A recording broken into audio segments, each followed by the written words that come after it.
Hi all, welcome back the video. ഇന്ന് നമ്മൾ managerial economics പുതിയൊരു സബ്ജക്റ്റാണ്. മാനേജീരിയൽ എക്കണോമിക്സിന് പ്രീവിയസ് ഇയർ ക്വസ്റ്റ്യൻസ് എന്തൊക്കെയാണ് കേരള PSC ചോദിച്ചതെന്ന് നോക്കാം. ഇതിൽ കാറ്റഗറി നമ്പർ 282/2016 എക്കണോമിക് ക്വസ്റ്റ്യൻസ് ആണ് ആഡ് ചെയ്തിരിക്കുന്നത്. First question, personal income includes Option A, social security contributions. Option B, undistributed corporate profit. Option C, corporate taxes. Option D, transfer payments. ഇവിടെ personal ഇൻകത്തിൽ താഴെ പറയുന്നതിൽ ഏതാണ് include ചെയ്യുന്നതെന്നാണ് ചോദിച്ചിരിക്കുന്നത്. അപ്പോൾ പേഴ്സണൽ ഇൻകം കാൽക്കുലേറ്റ് ചെയ്യാവുന്ന equation അറിയാമെങ്കിൽ ഇത് നമുക്ക് ആൻസർ ചെയ്യാവുന്നതേ ഉള്ളൂ. ഇവിടെ നോക്കാം. റൈറ്റ് ആൻസർ എന്ന് പറയുന്ന ഓപ്ഷൻ ഡി ആണ്, ട്രാൻസ്ഫർ പേയ്മെൻറ്റ്. ട്രാൻസ്ഫർ പേയ്മെൻ്റ് ആണെന്ത് പേഴ്സണൽ ഇൻകത്തിൽ ഇൻക്ലൂഡ് ചെയ്യുന്നത്. നോക്കാം എന്താണ് പേഴ്സണൽ ഇൻകം എന്ന് പറഞ്ഞാൽ.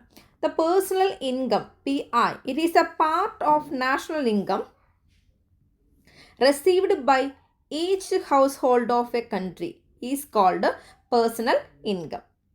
It can be written as follows. ഇവിടെ നോക്കാം, പേഴ്സണൽ ഇൻകം എന്ന് പറഞ്ഞാൽ എന്താണ്? It's a part of national income. നമ്മുടെ നാഷണൽ ഇൻകത്തിൻ്റെ ഒരു പാർട്ടാണെന്ത് ആക്ച്വലി ഈ പേഴ്സണൽ ഇൻകം എന്ന് പറയുന്നത്. റിസീവ്ഡ് ബൈ ഈച്ച് ഓരോ ഹൗസ് ഹോൾഡും, കൺട്രിയിലുള്ള ഓരോ ഹൗസ് ഹോൾഡിലും റിസീവ് ചെയ്യുന്ന ഇൻകമാണ് ആക്ച്വലി പേഴ്സണൽ ഇൻകം എന്ന് പറയുന്നത്. സോ അത് നാഷണൽ ഇൻകത്തിൻ്റെ ഒരു പാർട്ടും കൂടിയാണ്. ഇത്രയേ ഉള്ളൂ. Person is a part of national income received by each household of a country.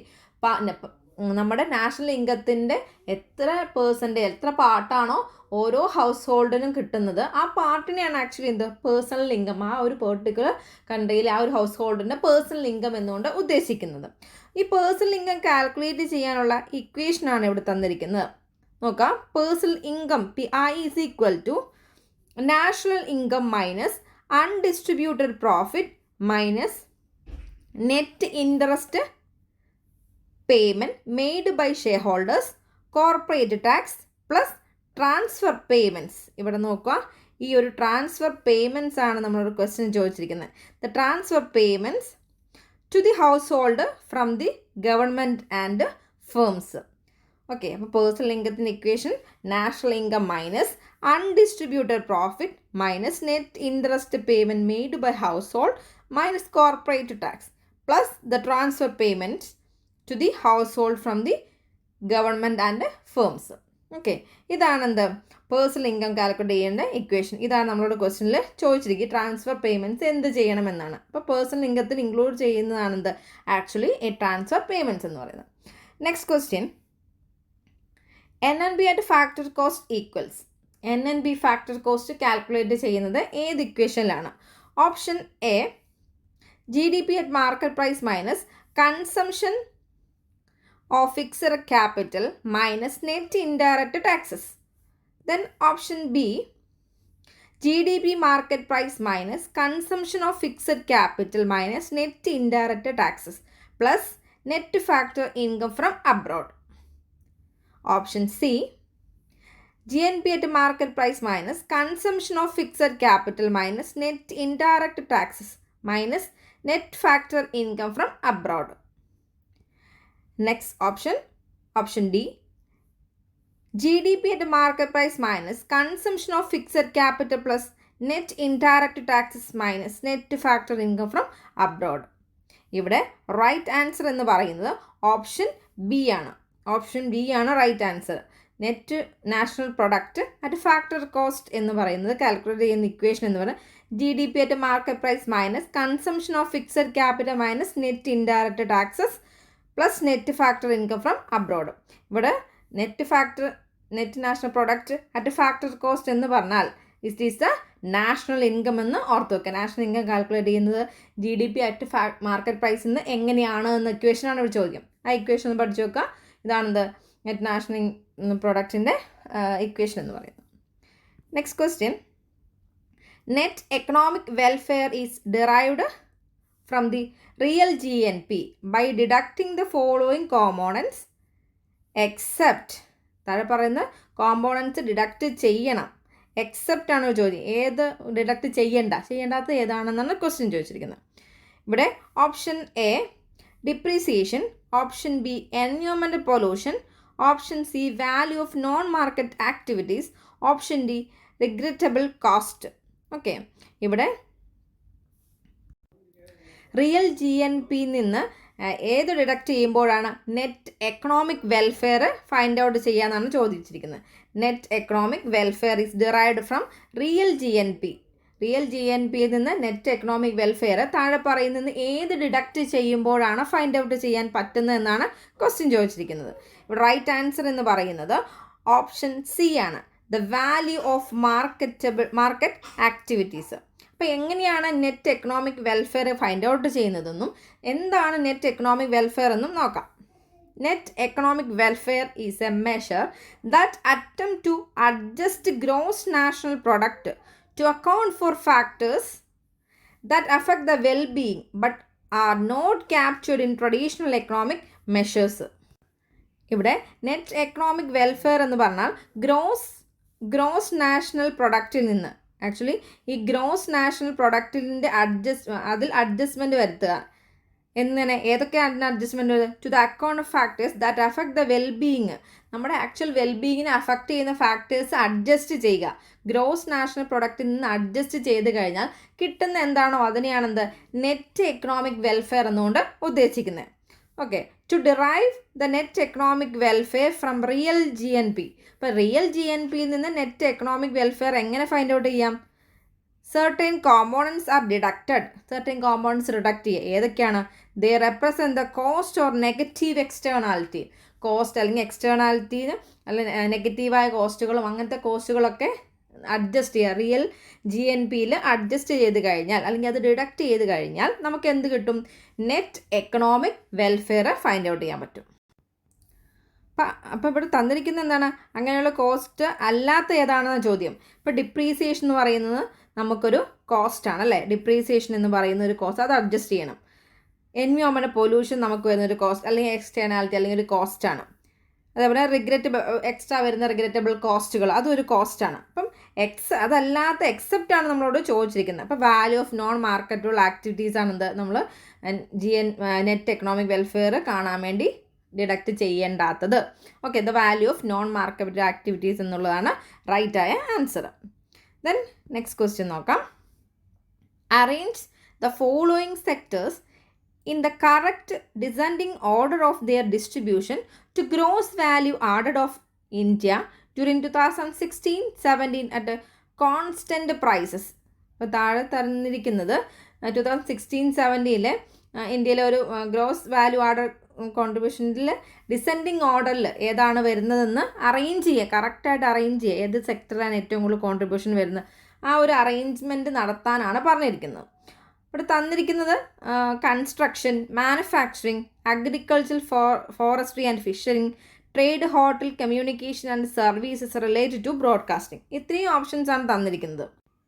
ഇപ്പോൾ 2016-17 ഗ്രോസ് വാല്യൂ ആർഡറിലോട്ട് ഏറ്റവും കൂടുതൽ കോൺട്രിബ്യൂഷൻ നൽകുന്നത് ഡിസെൻഡിങ് ഓർഡറിൽ തരാനാണ്. ഏറ്റവും കൂടുതൽ കോൺട്രിബ്യൂഷൻ ഏതാണോ നടത്തുന്നത് ഈ സെക്ടറിൽ ഏത് സെക്ടറിൽ നിന്നാണ് ആ ഒരു അറേഞ്ച്മെൻറ്റ് ആ ഒരു ഓർഡറിൽ അറേഞ്ച് ചെയ്യാനാണ് പറഞ്ഞിരിക്കുന്നത്. ഇവിടെ റൈറ്റ് ആയ ഓർഡർ എന്ന് പറഞ്ഞിരിക്കുന്നത് ഓപ്ഷൻ എ ആണ്. ഓപ്ഷൻ എ എന്ന് പറഞ്ഞു കഴിഞ്ഞാൽ ഏറ്റവും കൂടുതൽ കോൺട്രിബ്യൂഷൻ നടത്തുന്നത് trade, hotel, communication and services related to broadcasting എന്ന്. രണ്ടാമതായിട്ട് കോൺട്രിബ്യൂഷൻ നടത്തുന്നത് മാനുഫാക്ചറിങ് സെക്ടർ.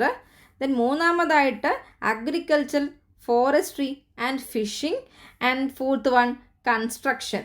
ഇങ്ങനെ ഈ ഒരു അറേഞ്ച്മെൻറ്റിൽ അല്ലെങ്കിൽ ഈ ഒരു ഓർഡറിൽ ഈ സെക്ടേഴ്സിൽ നിന്നാണ് ഏറ്റവും കൂടുതൽ കോൺട്രിബ്യൂഷൻ അറേഞ്ച്മെൻറ്റ് ഇങ്ങനെയാണ് എന്നാണ് 2016-17 കൂടെ മനസ്സിലാക്കുക കേട്ടോ. അപ്പോൾ നമ്മൾ ഇപ്പോഴത്തെ എക്സാമിന് ഈ അത് പഠിച്ചാൽ പോരാ, പകരം എന്ത് പഠിക്കണം? ഈ അറേഞ്ച്മെൻറ്റിൽ വലിയ മാറ്റമൊന്നുമില്ല. അപ്പം നെക്സ്റ്റ് നോക്കാം. ആസ് പെർ 2024-25 എങ്ങനെയാണ് ഈ ഒരു സെക്ടർ കോൺട്രിബ്യൂഷൻസ് എന്ന് നോക്കാം. ഫസ്റ്റ് മുമ്പത്തെ പോലെ trade, hotel, communication and services related to broadcasting. Next service സെക്ടറിൽ നിന്നാണ് രണ്ടാമതായി കോൺട്രിബ്യൂഷൻ ഏറ്റവും കൂടുതൽ ഗ്രോസ് നാഷണൽ പ്രൊഡക്റ്റിലോട്ട് പോകുന്നത്. മൂന്നാമതായി manufacturing, fourth one construction and fifth one agriculture, forestry and phishing. അപ്പോൾ ഈ ഒരു അറേഞ്ച്മെൻ്റ് ആണ് എന്താ അല്ലെങ്കിൽ ഇങ്ങനെയാണെന്ത് നമ്മുടെ ഗ്രോസ് നാഷണൽ പ്രൊഡക്റ്റിലോട്ടുള്ള കോൺട്രിബ്യൂഷൻസ്, ഏറ്റവും കൂടുതൽ contribution trade, hotel, communication and service related broadcasting. രണ്ടാമതായിട്ട് കോൺട്രിബ്യൂഷൻ നൽകുന്നത് സർവീസസ് ആണ്. ഈ സർവീസ് സെക്ടേഴ്സിൽ എന്തൊക്കെ വരും? Finance, insurance, real estate, business service, ഇങ്ങനെ പറയുന്ന സെക്ടേഴ്സാണ് അവിടെ ഡീൽ ചെയ്യുന്നത്. ദെൻ മൂന്നാമതായിട്ട് മാനുഫാക്ചറിങ് ഏരിയയിലെ കോൺട്രിബ്യൂഷനാണ് ഉണ്ടാകുന്നത്. Next one construction, and the last one agriculture, forestry and fishing. ഇത് ഗൂഗിളിൽ നിന്ന് കിട്ടിയ ഇൻഫോർമേഷൻ ആണ്. ഓക്കെ, നെക്സ്റ്റ് ക്വസ്റ്റ്യൻ നോക്കാം. The value of national output with a constant price level and adjusting the inflation rate is. ഇവിടെ ചോദിക്കുന്ന value of national output ആണ് അല്ലേ? Value of national output by adjusting the inflation rate. Inflation rate adjust ചെയ്തിട്ടുള്ള national ഔട്ട്പുട്ടിന് എന്താണ് പറയുന്നത്? Option A price index, option B nominal GDP, option C real GDP, option D per capital income. Right answer എന്ന് പറയുന്നത് option C real GDP. Real GDPനെയാണ് എന്ത്? Inflation rate adjust ചെയ്ത് national ഔട്ട്പുട്ടിനെയാണ് റിയൽ GDP എന്നുകൊണ്ട് ഉദ്ദേശിക്കുന്നത്. ഇനി ഓപ്ഷൻസ് ഒന്ന് നോക്കാം. Real GDP means gross domestic product എന്നും കൂടെ അറിയാം. റിയൽ GDPനെയാണ് ഗ്രോസ് GDP അല്ലെങ്കിൽ gross domestic product. It measure the value of all goods and services produced in an economy adjusted four inflation. ഇൻഫ്ലേഷനും കൂടെ അഡ്ജസ്റ്റ് ചെയ്താണെന്ത്? അഡ്ജസ്റ്റഡ് ഫോർ ഇൻഫ്ലേഷനും കൂടെ adjust ചെയ്ത GDPനെയാണെന്ന് പറയുന്നത് real GDP കൊണ്ട് മീൻ ചെയ്യുന്നത്. നെക്സ്റ്റ് ആണെന്ത്? Nominal GDP. Nominal GDP measure the value of national output at current market price without adjusting for inflation. Inflation adjust ചെയ്യാത്ത GDPനെയാണെന്ന് പറയുന്നത് നോമിനൽ GDP കൊണ്ട് മീൻ ചെയ്യുന്നത്. നെക്സ്റ്റ് വൺ പ്രൈസ് ഇൻഡെക്സ് എന്താണ്? It's a measure of the average change in price of goods and services over time. Average change ആണ് അല്ലേ? ഗുഡ്സും സർവീസിനും പ്രൈസിൽ average എന്ത് ചേഞ്ച് വരുന്നോ ആ ചേഞ്ച് മെഷർ ചെയ്യുന്നതിനെയാണെന്ന് പറയുന്നത് പ്രൈസ് ഇൻഡെക്സ് എന്നുകൊണ്ട് മീൻ ചെയ്യുന്നത്.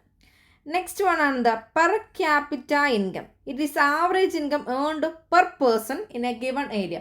ഒരു പെർ പേഴ്സൺ, ഓരോ ഇൻഡിവിജ്വലിനും ആവറേജ് ഇൻകം എത്രയുണ്ടോ ആ ആവറേജ് ഇൻകത്തിനെയാണ് എന്ത് പറയുന്നത്? പെർ ക്യാപിറ്റ ഇൻകം എന്നുകൊണ്ട് മീൻ ചെയ്യുന്നത്. ഇപ്പോൾ റിയൽ GDP എന്ന് പറഞ്ഞാൽ ഇൻഫ്ലേഷൻ അഡ്ജസ്റ്റ് ചെയ്തത്. നോമിനൽ GDP എന്ന് പറഞ്ഞു കഴിഞ്ഞാൽ വിത്തൗട്ട് അഡ്ജസ്റ്റിംഗ് ഫോർ ഇൻഫ്ലേഷനാണ്. പ്രൈസ് ഇൻഡെക്സ് എന്ന് പറഞ്ഞാൽ ഗുഡ്സിൻ്റെ സർവീസിൻ്റെ പ്രൈസ് ആവറേജ് പ്രൈസ് ചേഞ്ചസിനെയാണ് പ്രൈസ് ഇൻഡെക്സിൽ മെഷർ ചെയ്യുന്നത്. പെർ ക്യാപിറ്റ ഇൻകം എന്ന് പറഞ്ഞാൽ പെർ പേഴ്സൺ ഏൺ ചെയ്യുന്ന ആവറേജ് ഇൻകത്തിനെയാണെന്ത്? പെർ ക്യാപിറ്റ ഇൻകം എന്നുകൊണ്ട് മീൻ ചെയ്യുന്നത്. ക്ലിയർ ആയെന്ന് വിചാരിക്കുന്നു. Next question.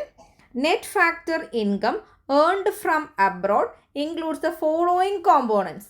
ഇവിടെ ചോദിച്ചിരിക്കുന്ന net factor income earned from abroad. Net factor income earned from abroad എന്നതിൽ ഇൻക്ലൂഡ് ചെയ്യുന്നതിൽ താഴെ പറയുന്ന ഏത് കോമ്പോണൻ്റാണ് ഇൻക്ലൂഡ് ചെയ്യുന്നത്? Option A net compensation of employees, option B net income from property, option C net retained earning of the resident companies working in foreign countries, and option D all of the above. ഇത് net factor income from abroad include ചെയ്യുന്നത് താഴെ പറയുന്ന ഏതാണ്? ഇവിടെ right answer option D ആണ്. Option D താഴെ പറയുന്ന എല്ലാം ഇൻക്ലൂഡ് ചെയ്തിട്ടാണ് എന്ത്? Net factor income earned from abroad എന്ന കോൺസെപ്റ്റ് നമുക്ക് കിട്ടുന്നത്. അപ്പോൾ ഏതൊക്കെ ഇൻക്ലൂഡ് ചെയ്യുന്നത്? Net compensation of employees. ഒരു എംപ്ലോയീസിന് മൊത്തം കോമ്പൻസേഷനായിട്ട് അബ്രോഡിൽ നിന്ന് എത്ര കിട്ടുന്നോ അത് ഇൻക്ലൂഡ് ചെയ്യും.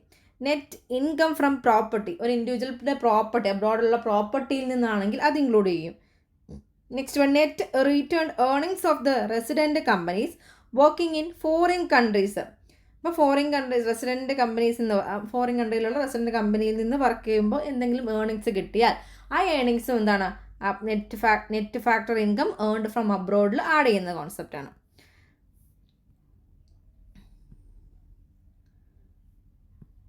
Next question. Identify the wrong criteria for the distribution of plan assistance according to Gargill formula. അപ്പം ഇവിടെ സെൻട്രൽ സ്റ്റേറ്റ് അസിസ്റ്റൻസ് ഉണ്ടാവുമല്ലോ, സെൻട്രലിന് സ്റ്റേറ്റിൻ്റെ അസിസ്റ്റൻസ് ഗാഡ്ഗിൽ ഫോർമുല പ്രകാരം ഏത് രീതിയിലാണ്, ഏത് ക്രൈറ്റീരിയ വെച്ചിട്ടാണ് എന്ത് സെൻട്രലിൻ്റെ ഡിസ്ട്രിബ്യൂഷൻ നടക്കുന്നതെന്നാണ്. Option A population, option B tax effort, option C per capita state income, option C special problems of individual state. അപ്പോൾ ഓരോ ക്രൈറ്റീരിയയും, ഈ ക്രൈറ്റീരിയയിലും ഗാഡ്ഗിൽ ഫോർമുല പ്രകാരം എന്താ, പോപ്പുലേഷൻ ഉള്ള കൂടുതൽ പോപ്പുലേഷൻ ഉള്ള സ്റ്റേറ്റിന് കൂടുതൽ സെൻട്രൽ ഗവൺമെൻറ്റിൻ്റെ അസിസ്റ്റൻസ് കിട്ടുന്നുണ്ട്. അതേപോലെ പല ക്രൈറ്റീരിയ ആണ് പറഞ്ഞത്. അതിൽ ഗാഡ്ഗിൽ ഫോർമുലയിൽ ഇല്ലാത്ത റോങ് ആയ ക്രൈറ്റീരിയ ഏതാണ് എന്നാണ് ചോദിച്ചിരിക്കുന്നത്. റൈറ്റ് ആൻസർ ഓപ്ഷൻ ബി ആണ്. ഓപ്ഷൻ ബി ടാക്സ് ഇഫോർട്ട് 77% എന്നുള്ള ക്രൈറ്റീരിയ ഗാഡ്ഗിൽ ഫോർമുലയിൽ ഇല്ല. അപ്പോൾ എന്താണ് ഗാഡ്ഗിൽ ഫോർമുല എന്ന് നോക്കാം. Actually the Gadgil formula introduced in 1969. നോക്കാം, 1969 ഈ ഗാഡ്ഗിൽ ഫോർമുല ഇൻട്രൊഡ്യൂസ് ചെയ്തത്. Is a mechanism for allocating central assistance to state. എങ്ങനെയാണ് സെൻട്രലിൻ്റെ അസിസ്റ്റൻസ്, ഓരോ സ്റ്റേറ്റിനും സെൻട്രലിൻ്റെ ഒരു അസിസ്റ്റൻസ് ഉണ്ടാവും. എങ്ങനെയാണ് ഈ സെൻട്രലിൻ്റെ അസിസ്റ്റൻസ് നോർമലി അലോക്കേറ്റ് ചെയ്ത് കൊടുക്കുക എന്നാണ് ഈ ഗാഡ്ഗിൽ ഫോർമുലയിൽ പറഞ്ഞിരിക്കുന്നത്. ബേസ്ഡ് ഓൺ വേരിയസ് ക്രൈറ്റീരിയ, ഒരു സ്റ്റേറ്റിൻ്റെ ഓരോ ക്രൈറ്റീരിയ വെച്ചിട്ടാണ്, അല്ലെങ്കിൽ ഗാഡ്ഗിൽ ഫോർമുലയിൽ പറഞ്ഞ ക്രൈറ്റീരിയ വെച്ചിട്ടാണ് എന്ത് സെൻട്രൽ ഗവൺമെൻറ്റിൻ്റെ അസിസ്റ്റൻസുകൾ സ്റ്റേറ്റ് ഗവൺമെൻറ്റിന് കിട്ടാറ്. The criteria for the respective weights are, ഓരോന്നിനും കുറച്ച് വെയിറ്റ് അലോക്കേറ്റ് ചെയ്തിട്ടുണ്ട്.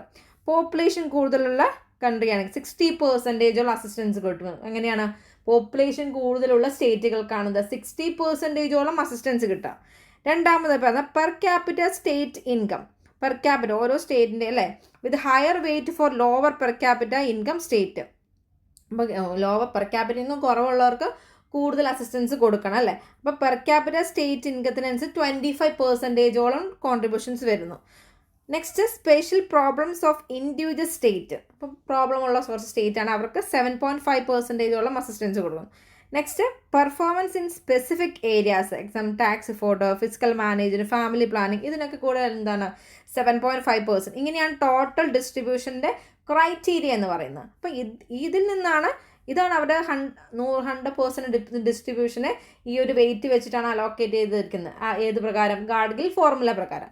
അപ്പോൾ എന്താണ് ഈ ഗാഡ്ഗിൽ ഫോർമുലയിൽ പറയാത്ത എന്ത്, ഈ ടാക്സ് ഇഫോർട്ട് 7% എന്ന് പറയുന്നത്, ഇത് അതിൽ ഇൻക്ലൂഡഡ് അല്ല. സോ ഇതാണ് എന്ത് റോങ് ആയ ക്രൈറ്റീരിയ എന്ന് പറയുന്നത്.